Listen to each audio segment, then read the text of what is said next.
Hello again, everyone. I'm Dr. George Simon, and welcome to another edition of the new Character Matters program. This is the program where we talk about what I consider to be the defining issue of our time, the character crisis that we've been in for some time now, and that has affected every aspect of our lives, from our world affairs to our internal politics, our community affairs, and especially our relationships, especially our intimate relationships. And I've dedicated my life and my work to helping turn things around.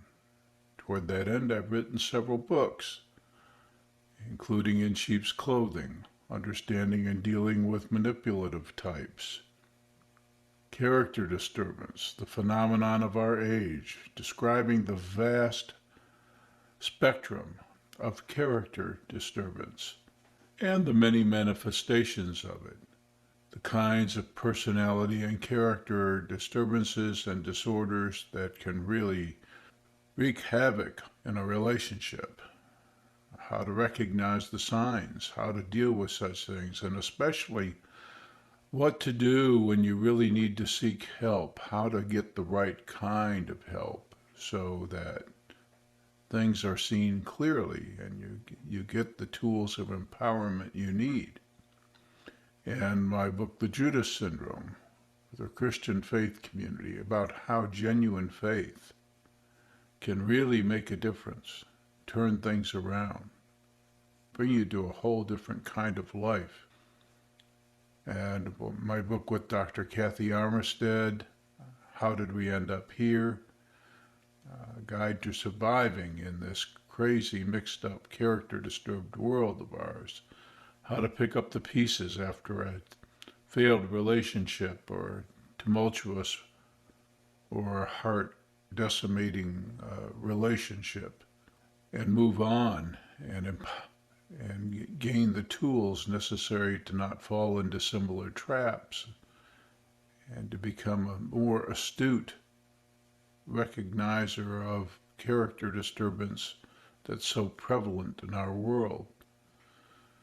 And then finally, my latest offering, Essentials for the Journey, Embracing and Living the 10 Commandments of Character, proven principles for not just moral health, but overall emotional, psychological, and especially spiritual health.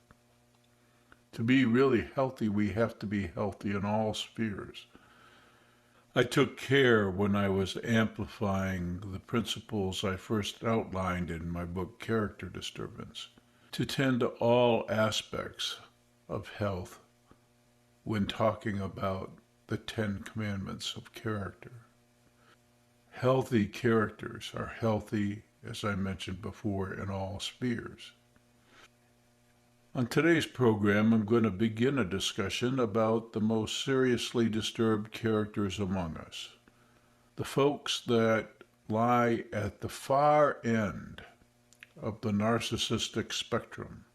I was the first to point out in my book, Character Disturbance, that character disturbance by its very nature exists along a spectrum.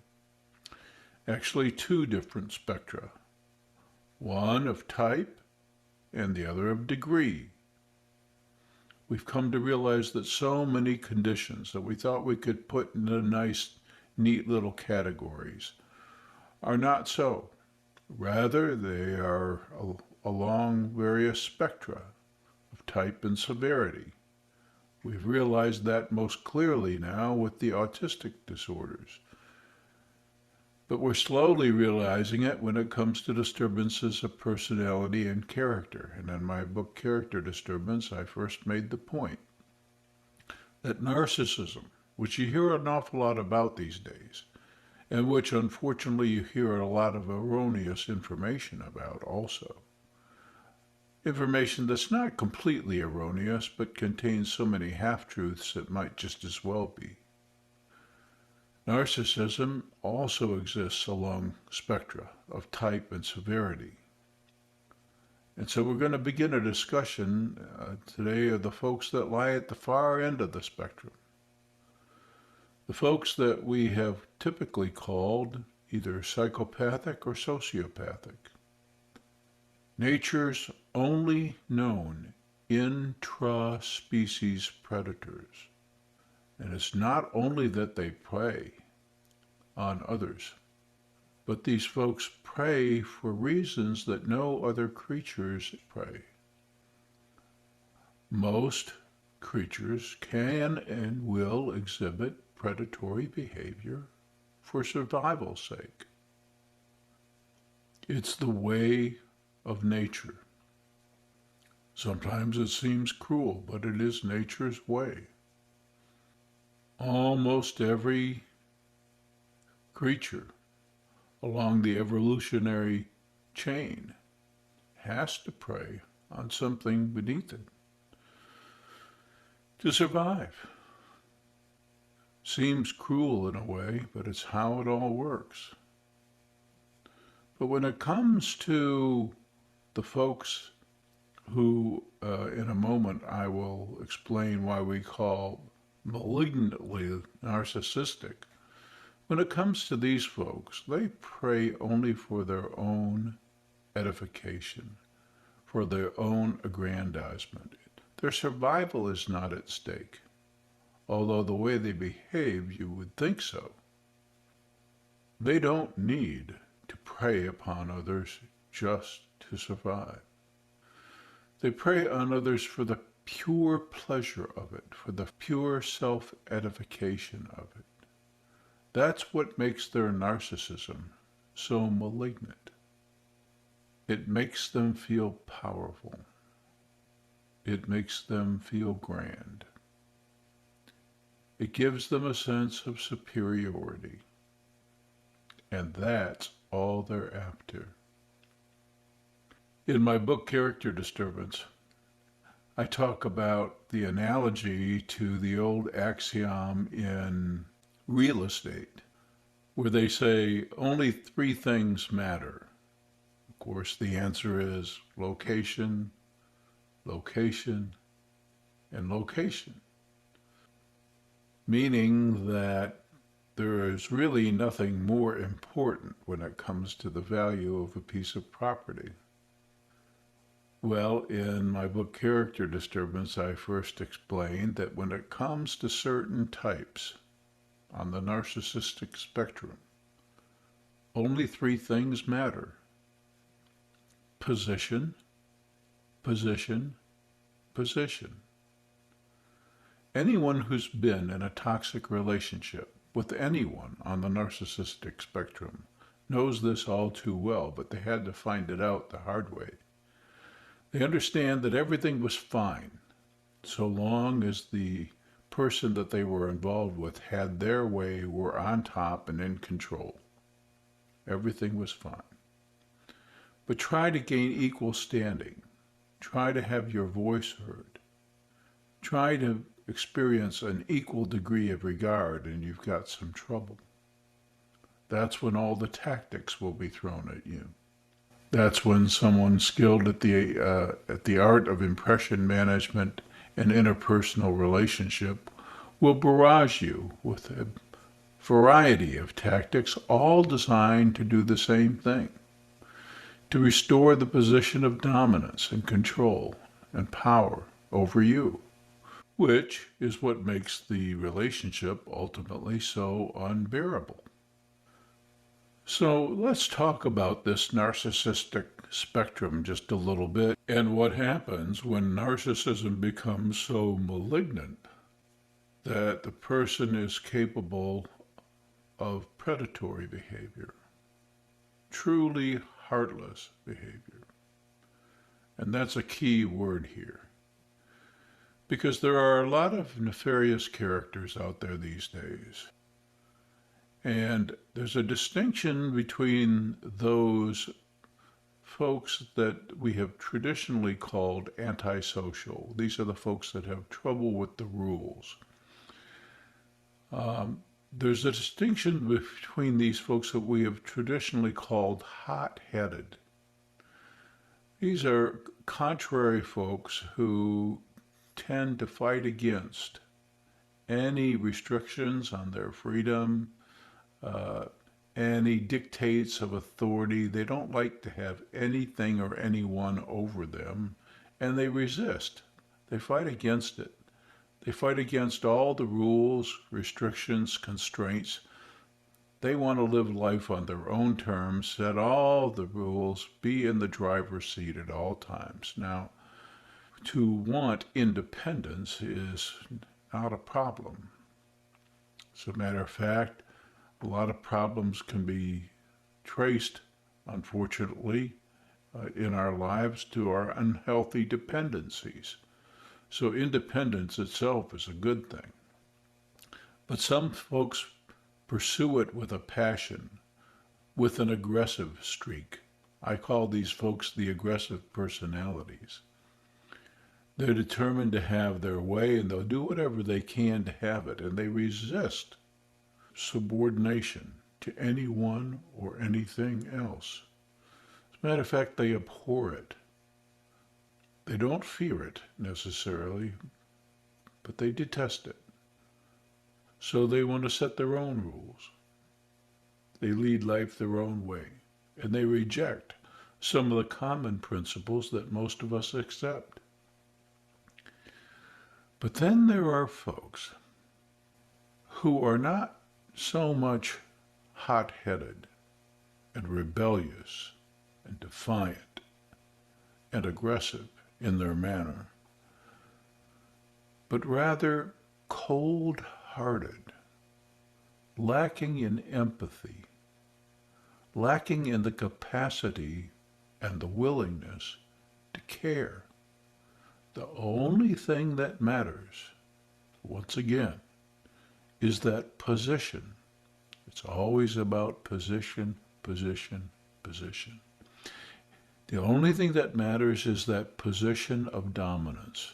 And these are the ruthless warlords, connivers, human predators that we have alternately called psychopathic or sociopathic. Let me explain just a little bit about the origin of those two terms. And remember, neither psychopathic or sociopathic describes the hot-headed antisocial type I was talking about earlier. Antisocial itself is a term misused many times by folks who use that term to describe folks who are socially aloof or asocial types. Antisocial truly means against the social order. Antisocial. Against the rules, the nonconformists among us. But the terms sociopathy and psychopathy that have been traditionally used to describe these cold-hearted predators among us have very distinct origins. A pioneering researcher, Hervé Cleckley, was working with a certain type of criminal in penal institutions, a type of criminal that appeared to be totally without conscience and without remorse, without even the capacity for remorse. And he noticed what appeared to be the irrationality of their behavior, because in his mind it was only rational that someone would appreciate that they're not going to do very well within the social order if they exhibited such cold-hearted, heartless, remorseless use and abuse of others. Those are the key words he used. Heartless, remorseless use and abuse of others. He saw the irrationality of this. The fact that most people have figured out that to get along in society, that kind of behavior is unacceptable, and he saw the irrationality of it, and Cleckley thought this kind of irrationality reflected a certain type of insanity. In fact, he called it moral insanity that he was witnessing. But such predators are not insane. They're in their right mind. They know what they're doing and they know why they're doing it. The heartless predators among us consider themselves superior creatures, and the rest of us, those with hearts, those with qualms, those with cares, those folks who will let their sentiments get in the way. They see those folks as inferior and therefore rightful prey. You get it? It's really just that simple. The pathologically grandiose among us, the malignantly narcissistic, superior feeling, cold-hearted predators that we have alternately called psychopathic because they seem crazy in their complete lack of conscience and remorse and relentless use and abuse of others. And we've also called them sociopathic because of all the dangerous things that they inflict upon the social order. These folks only care about being on top and in control and dominating the rest of us. It's what they live for. It's what they enjoy. They take great delight in it. And every time they experience success with this, it only reinforces in their mind the idea that they are superior creatures entitled to prey on the rest of us. Those poor saps who, because they have a conscience, and because they have qualms, and because they have scruples and sentiments, can be manipulated and also can be dominated.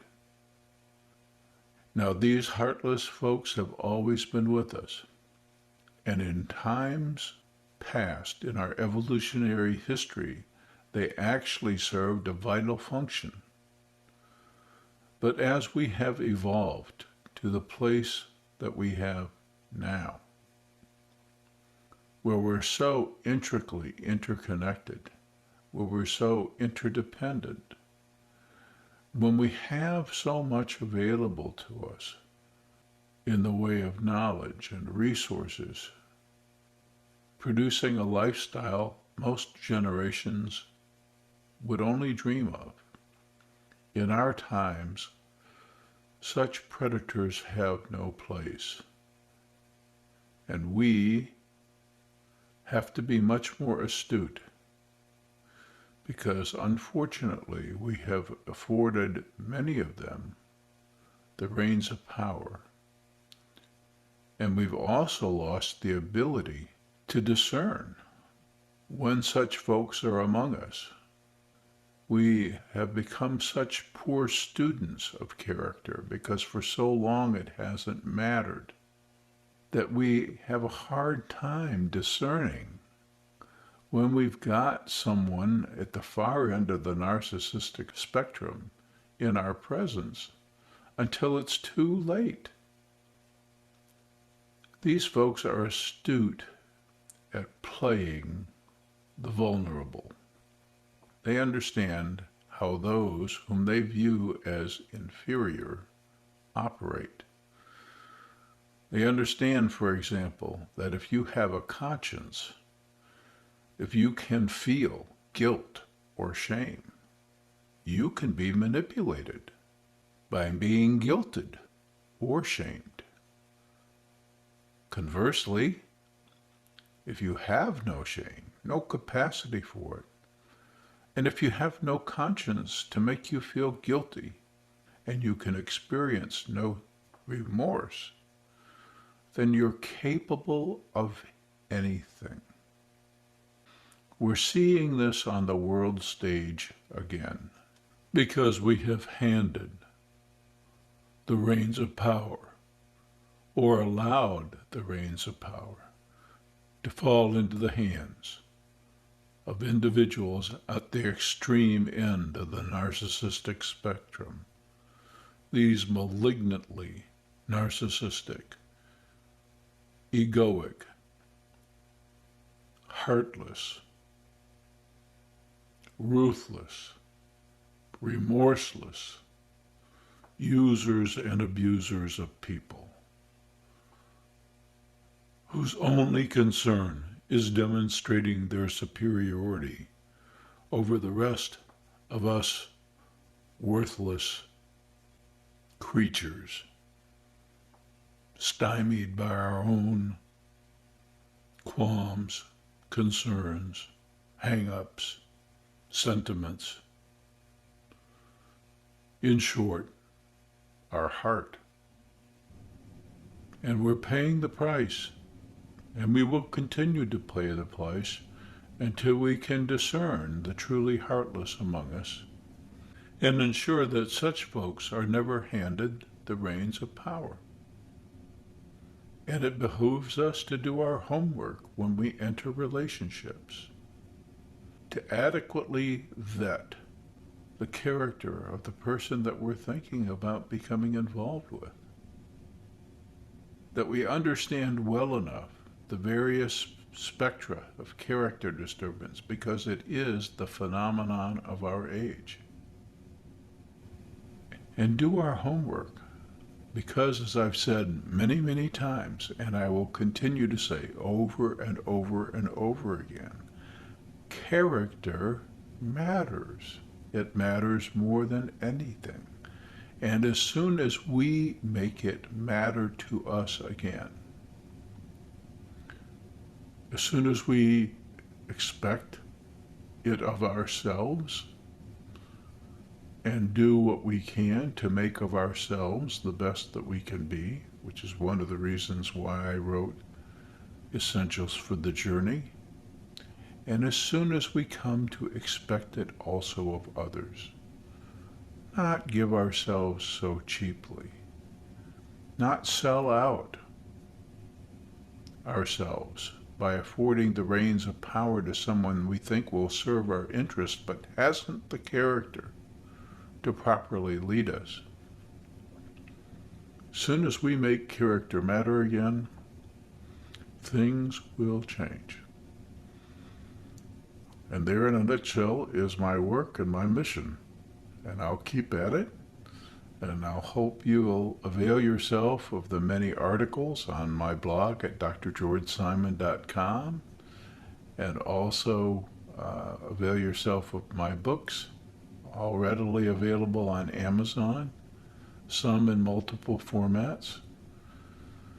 And I invite you to tune in again next time for another edition of The New Character Matters. Till then, I'm Dr. George Simon. Take care.